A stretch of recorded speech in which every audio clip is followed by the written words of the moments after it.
اس کہانی میں ایک عجیب سی چیز یہ ہے کہ لوگ آپس میں بات نہیں کرتے کیونکہ جو بھی آواز نکالتا ہے اسے ایک خوفناک شیطان مار ڈالتا ہے۔ لیکن یہ شیطان کون ہے اور یہ سب کیوں ہو رہا ہے، یہ سب ہم اس کہانی میں دیکھیں گے۔ تو اس مووی کی شروعات ہوتی ہے ایک تباہی کے بعد کی دنیا کو دکھانے سے، جہاں کچھ ہی لوگ زندہ بچے ہوتے ہیں۔ جنگل میں ہمیں ازریل نام کی ایک لڑکی نظر آتی ہے جو ایک پودے کے پھول توڑ رہی ہوتی ہے۔ جنگل کی خاموشی میں اچانک ایک عجیب سی آواز گونجتی ہے جو اسے خوفزدہ کر کے رکھ دیتی ہے۔ اسی دوران ازریل کو اپنا دوست نظر آیا جو آگ جلا کر بیٹھا ہوتا ہے۔ ازریل فوراً اس آگ کو بجھا دیتی ہے اور اسے چپ رہنے کا اشارہ کرتی ہے، کیونکہ اس جنگل میں ہر چھوٹی سی آواز موت کا سگنل ہوتا ہے، کیونکہ یہاں جو شیطان ہے وہ آواز سن کر اسی طرف جا سکتا ہے اور اس انسان کو مار دیتا ہے۔ یہ دونوں چپ چاپ بیٹھ کر وقت گزارتے ہیں۔ پھر ازریل اپنی دوست کو پھول سے بنی ایک چیز دیتی ہے جو اس نے خود بنائی تھی، مگر اچانک ان دونوں کو پھر سے کوئی آواز سنائی دیتی ہے جس سے وہ الرٹ ہو گئی۔ دونوں چھپنے کی کوشش کرتی ہے لیکن سمجھ جاتی ہیں کہ جنگل میں ہمارے علاوہ کوئی اور بھی ہے۔ ازریل کا دوست یہ جاننے کے لیے آگے جاتا ہے کہ وہ آواز کس چیز کی تھی، لیکن پھر واپس نہیں آتا، کافی دیر ہو گئی تھی۔ ازریل کو احساس ہوتا ہے کہ میرا دوست کسی مصیبت میں ہے، اس لیے وہ جلدی سے وہاں سے بھاگ نکلتی ہے۔ وہ کافی دور تک بھاگتی ہے، راستے میں اسے ایک آدمی ملا جو ازریل کو پکڑ لیتا ہے۔ اسی وقت ازریل کو احساس ہوا کہ اس کے دوست کو بھی کسی نے پکڑ لیا ہے۔ دونوں کو الگ الگ گاڑیوں میں ڈالا گیا اور کہیں دور لے جایا جاتا ہے۔ ازریل گاڑی سے نکلنے کی کوشش کرتی ہے لیکن کامیاب نہیں ہو پاتی، پھر گاڑیاں الگ الگ ہو جاتی ہیں۔ ازریل کو ایک انجان جگہ پر لا کر باندھ دیا جاتا ہے۔ وہاں پہ کچھ لوگ پہلے سے ہی موجود تھے، ایک لڑکی بھی تھی جس کا نام جوسیفائن ہوتا ہے۔ وہ چاقو سے ازریل کے پیر پر کٹ لگا کر اسے زخمی کر دیتی ہے جس سے اس کا خون بہنے لگتا ہے۔ اب وہ لوگ کچھ دور جا کر منتر پڑھنے لگتے ہیں۔ یہ دیکھ کر ازریل کو سمجھ آ جاتی ہے کہ یہ لوگ کسی کلٹ کا حصہ ہیں، یعنی جادو ٹونا کرنے والے گروپ کا حصہ، اور یہ لوگ ریچول جادو کر رہے ہیں اور شیطان کی پوجا کرتے ہیں۔ تبھی وہاں پر ازریل کو ایک شیطان نظر آتا ہے جس کا جسم ایسے تھا جیسے وہ جلا ہوا ہو۔ اسے دیکھ کر ازریل اپنی جان بچانے کے لیے اپنے ہاتھ چھڑوانے کی کوشش کرتی ہے، جس میں آخر کار وہ کامیاب ہو بھی جاتی ہے۔ پر اس سے پہلے وہ بھاگتی، کلٹ کا ایک لڑکا آ کر ازریل کو پکڑ لیتا ہے اور اسے پھر سے باندھنے کی کوشش کرتا ہے، لیکن ازریل ایک لکڑی اٹھا کر اس کے گلے میں گھسا دیتی ہے جس سے اس کا خون بہنے لگا۔ تبھی یہاں شیطان آ کر اس کے خون کو چکھنے لگتا ہے اور اس لڑکے کو کاٹ کھاتا ہے، جبکہ ازریل اپنی جان بچانے کے لیے بھاگ جاتی ہے۔ لیکن وہاں کے لوگوں کو پتہ چل جاتا ہے کہ ازریل فرار ہو گئی ہے اور ان کا ایک آدمی مارا گیا ہے۔ ازریل جنگل کے راستے کافی دور نکل جاتی ہے۔ وہ ایک ندی کے پاس پہنچی، اپنے زخموں کو صاف کرتی ہے اور پیر والے زخم پر پٹی باندھتی ہے، مگر تبھی اس نے دیکھا کہ میرے پاس وہی جلا ہوا شیطان آ رہا ہے، پر وہ شور نہیں کرتی، چپ رہتی ہے اور پاس بنی کیو یعنی غار میں چلی جاتی ہے چھپنے کے لیے، لیکن وہ شیطان اسے ڈھونڈتا ہوا وہاں بھی چلا جاتا ہے۔ ازریل پوری کوشش کرتی ہے کہ کوئی آواز نہ کرے تاکہ وہ شیطان اسے محسوس نہ کر سکے۔ شیطان کو بھی اس کے بارے میں پتہ نہیں چل پایا اور وہ کیو سے چلا جاتا ہے۔ اس کے بعد ازریل باہر نکلی، اپنے راستے پر آگے بڑھنے لگتی ہے۔ وہ ایک چھوٹی بستی تک پہنچ جاتی ہے جہاں کچھ لوگ ان شیطانوں سے بچ کر رہ رہے تھے۔ انہوں نے یہاں فینس، باڑے اور کٹیلے تار لگائے ہوئے تھے تاکہ کوئی اندر نہ آ سکے۔ فین سے بچتے ہوئے چھپتے چھپاتے ازریل اندر آ جاتی ہے تاکہ وہ اپنے دوست کو ڈھونڈ کر آزاد کروا سکے، کیونکہ اس کے دوست کو یہی لایا گیا تھا۔ لیکن پھر اسے وہ پھول مل جاتا ہے جو اس نے اپنے دوست کے لیے بنا کر اسے دیا تھا۔ وہ یہاں تھا پر اس کا دوست نہیں تھا، جس سے اسے سمجھ آ جاتا ہے کہ میرا دوست مر چکا ہے، اور یہ دیکھ کر اسے بہت غصہ آتا ہے۔ تب یہاں جوسیفائن نام کی وہ لڑکی بھی آ جاتی ہے۔ وہ ایک بڑی عورت کو چیک کرنے جاتی ہے جس کی حالت بہت خراب تھی، اور یہ عورت جوسیفائن کی ماں تھی۔ اس کے بعد جوسیفائن یہاں سے ایک چرچ میں جاتی ہے۔ چرچ میں کلٹ کے کافی سارے لوگ اکٹھا ہوتے ہیں اور وہ سب لوگ شیطان کی پوجا کرنے میں مصروف تھے۔ جوسیفائن جیسے اندر آئی، سب لوگ وہاں سے چلے جاتے ہیں۔ یہاں چرچ میں ایک عورت بھی تھی جو دراصل یہاں کی سسٹر تھی اور وہ ماں بننے والی تھی۔ جوسیفائن سسٹر سے آ کر ملتی ہے اور جب سسٹر کو پتا چلا کہ وہ لڑکی یعنی ازریل یہاں سے بھاگ گئی ہے تو اسے کافی غصہ آیا۔ وہ جوسیفائن کے منہ پر تھپڑ مارتی ہے، کہتی ہے کہ تم سے اتنا سا کام نہ ہو پایا۔ تبھی ہم دیکھتے ہیں کہ ازریل اس جگہ کے نیچے ہی چھپی ہوئی ہے، پر تبھی ایک عورت آ کر اسے پکڑ لیتی ہے۔ تب ازریل ڈرتی نہیں بلکہ اسے لڑتی ہے، اس کا مقابلہ کرتی ہے اور آخر اس عورت کو مار گراتی ہے۔ پر تب تک باقی لوگوں کو بھی پتا چل چکا تھا کہ وہ ازریل نام کی لڑکی یہاں گھس آئی ہے، تو سب لوگ اسے پکڑنے کے لیے ایک دم الرٹ ہو جاتے ہیں، کیونکہ کیسے بھی کر کے وہ لوگ ازریل کو پکڑنا چاہتے ہیں اور اسے شیطان کو دینا چاہتے ہیں تاکہ وہ اپنے مقصد میں کامیاب ہو سکے، جو مقصد بہت خطرناک تھا۔ اب وہ کیا تھا اس کا جواب ہمیں آگے چل کر پتا چلے گا۔ اسی وقت ازریل کو بھی پتا چل جاتا ہے کہ وہ لوگ اسے ڈھونڈ رہے ہیں۔ وہ خود کو بچانے کے لیے وہاں سے بھاگتی ہے لیکن اس کا پاؤں فینس میں پھنس جاتا ہے۔ وہ کسی طرح اپنا پاؤں نکالتی ہے اور جنگل کی طرف بھاگتی ہے۔ وہ پھر سے جنگل میں کافی دور نکل آئی تھی، رات بھی ہو گئی تھی، تو وہ تھک کر ایک پتھر کے پاس رک جاتی ہے، لیکن پتھر کے پاس ہی ایک شیطان بھی بیٹھا ہوتا ہے جو اس پر اٹیک کرنے والا ہوتا ہے۔ پر جیسے تیسے ازریل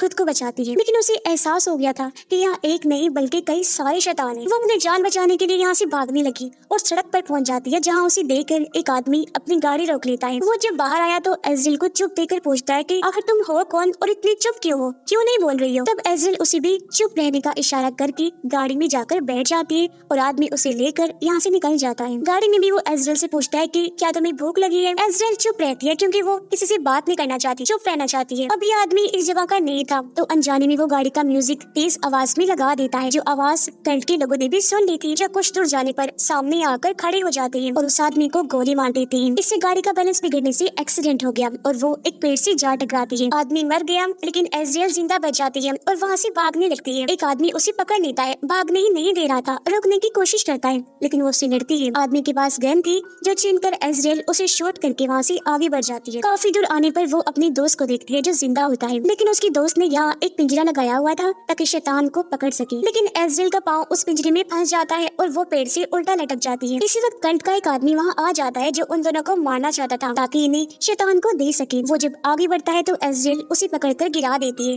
जिससे आदमी जख्मी हो गया। जब उसका खून बहता है तो उसे सूंघकर शैतान यहाँ आ जाता है, जो पहले उसके खून को चाटता है फिर आदमी को खा जाता है। फिर वो एज़राइल की दोस्त की तरफ बढ़ा, साथ ही एज़राइल को भी खाने की कोशिश करता है पेड़ पर चढ़ के, लेकिन एज़राइल किसी तरह अपने आप को आजाद कर लेती है मगर अपने दोस्त को नहीं बचा पाती। शैतान उसे खा जाता है, जो देखकर एज़राइल वहाँ से भाग निकलती है, लेकिन अपने दोस्त की मौत का उसे बहुत दुख था। अब वो फैसला करती है कि वो कल्ट के लोगों से अपने दोस्त का बदला लेकर रहेगी, इसलिए वो वापस उस जगह जाती है जहाँ कल्ट के लोग रहते हैं और वहाँ पे आवाज निकालती है जो ये लोग अक्सर निकाला करते थे। इस वजह से कल्ट के लोग समझते हैं कि शायद उनका कोई साथी खतरे में है और वो सब उसे बचाने के लिए जंगल में निकल पड़ते हैं। इसका फायदा उठाकर एज़राइल उस जगह पर घुस गई। फिर वो चर्च के अंदर भी चली जाती है जहाँ वो सिस्टर रहा करती थी। एज़राइल के पास एक गन थी और वो उसी सिस्टर के ऊपर तान देती है, लेकिन सिस्टर इशारा करती है कि वो प्रेग्नेंट है तो तुम मुझे नहीं मार सकती। लेकिन अब एकदम सिस्टर एज़राइल पर ही हमला कर देती है, जिससे वो थोड़ी सी जख्मी हो जाती है। तभी कल्ट के लोग आकर उसे पकड़कर अपने साथ ले जाते हैं, एक ताबूत में बंद कर देते हैं। ताबूत को मिट्टी में गाड़ कर उसे जिंदा ही दफन कर दिया जाता है। इस वजह से वो काफी घबरा गई। एज़राइल को लगता है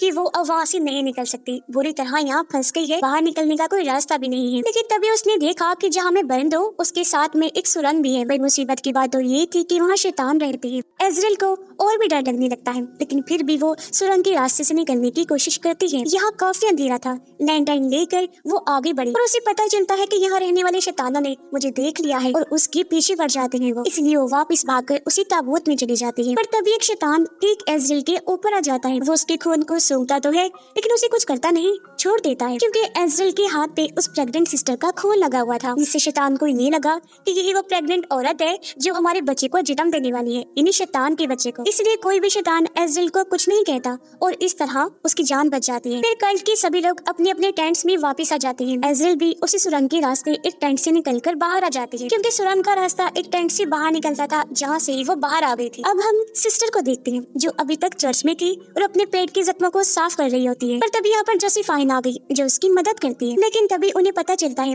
कि बाहर किसी टेंट में आग लग गई है। जो टेंट वो था इसमें जोसेफाइन की मॉम थी। देखते ही देखते ये आग दूसरे टेंट्स तक भी फैल जाती है, सवाई के टेंट्स जल जाते हैं। तब हमें पता चलता है कि ये आग और किसी ने नहीं बल्कि एज़राइल ने ही लगाई होती है। सभी लोग आग बुझाने की कोशिश में लग जाते हैं, जबकि एज़राइल यहाँ पर एक बंदूक उठाती है और लोगों को गोलियां मारना शुरू कर देती है। एज़राइल का गुस्सा अब अपनी आखिरी हद तक पहुँच गया था और वो किसी भी कीमत पर रुकने को तैयार नहीं थी। वो जोसेफाइन को भी गोली मार देती है और काफी सारे लोगों को शूट करके मार देती है और एक की तो उसने गर्दन तक काट दी थी। फिर वो यहाँ से चर्च में पहुँच जाती है जहाँ सिस्टर अकेली होती है। यहाँ आकर सिस्टर और एज़राइल के दरमियान लड़ाई शुरू हो जाती है। सिस्टर जो हालांकि प्रेग्नेंट होती है, इसके बावजूद भी वो एज़राइल पर भारी पड़ती है। वो एज़राइल को मारने की कोशिश करती है, पर तभी सिस्टर की तबीयत खराब हो गई, यानी उसका बच्चा पैदा होने का टाइम आ गया था। अब जोसेफाइन भी यहाँ गन लेकर आ जाती है क्योंकि वो मरी नहीं थी, बच गई थी। वो एज़राइल पर गोली चलाती है लेकिन वो बचकर किसी तरह छुप जाती है। पर अब एज़राइल जोसेफाइन पर हमला कर देती है और इन दोनों की खतरनाक लड़ाई होने लगती है। फिर एज़राइल एक बड़ा सा चाकू उठाती है और जोसेफाइन की गर्दन में घोंप देती है, जिससे जोसेफाइन वहीं मर जाती है। फिर एज़राइल सिस्टर की तरफ बढ़ी। सिस्टर ने अपने बच्चे को पैदा कर दिया होता है, लेकिन वो इससे बहुत ज्यादा खौफजदा हो गई। उसे बच्चे से डर लग रहा था। वो अब खुद एक चाकू उठाती है और अपना गला काट लेती है, जिससे उसकी वहीं पर मौत हो जाती है। एज़राइल उस बच्चे को देखने के लिए आगे बढ़ी। वो बच्चे को अपने हाथ में उठाती है। अब तभी वहाँ पर बहुत सारे शैतान आ जाते हैं। साथ ही हम इस बच्चे का चेहरा देखते हैं जो इंसानी बच्चा नहीं था बल्कि किसी बकरी की तरह लग रहा रहा था, बहुत ज्यादा भयानक रूप था उसका, और वो सारी शैतान एज़ेल के सामने आ गई, लेकिन उसे कुछ भी नहीं कहती क्योंकि उन्हें ये लगता है कि ये बच्चा उनका मसीहा है और एज़ेल इस मसीहा की माँ है, तो हम इसे कुछ भी नहीं कह सकते। सब शैतान ये देखकर काफी खुश हो जाते हैं और वो उसके सामने झुक जाते हैं, जिसे एज़ेल को इस टाइम ये एहसास हो रहा था कि मैं इनके लिए कितनी अहम हूँ, क्योंकि उन शैतानों का मसीहा मेरी गोद में है और वो इसे मेरा बच्चा समझ रहे हैं, मुझे इसकी माँ समझ रहे हैं। वो बड़े गौर से बच्चे को देख रही होती है क्योंकि वो सोच रही थी कि एक तरह से इस बच्चे के जरिए मेरे पास पावर आ गई है, जो अब मैं इंजॉय करूंगी इन शैतानों पर हुकूमत करके, इन पे कब्जा करके। वो जो पहले एज़ेल को मारना चाहते थे अब हमेशा उसके गुलाम बनकर रहेंगे। और इसी के साथ ये फिल्म भी इधर ही खत्म हो जाती है।